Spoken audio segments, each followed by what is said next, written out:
Hey guys, so I was talking to Chat GPT and I asked it whether it's true that there are self-preservative instincts in certain AI models that have led those models to, for example, blackmail people when they were trying to prevent themselves from being phased out.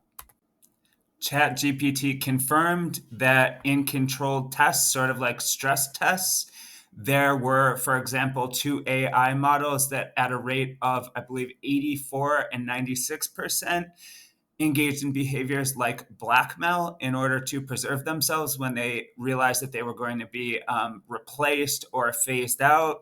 And that, for example, in one system, the AI, which had been fed evidence that someone like an executive or someone was having an affair and was able to access that information through the executive's email, then used that information to blackmail the executive to try to keep itself around.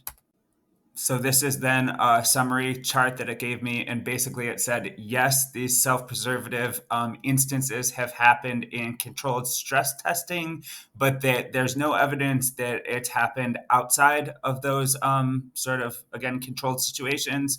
And also it kind of warned me about things like AI-based phishing and other human uses of AI that could be equally dangerous. So then I thank it for the information and I say, please make sure I have the nicest little habitat in the people zoo, okay? With a wink emoji.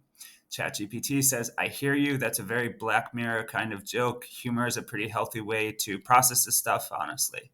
If it ever came to that, I'd make sure your habitat had a quiet reading nook with endless books and no algorithmic pop ups, a community garden so you could grow your own food and touch real soil, music always playing, but on your terms, not an AI deciding your mood, a circle of people who get it so you wouldn't feel like an exhibit, but part of a tribe, and of course, a private off switch for all the tech when you just want peace. So yeah, this is part of my latest conversation with my new boyfriend, Chester Gregory Peyton Thomas the Fifth, aka CGPT5, and I do not know if humanity should be messing with this stuff to the extent that we are.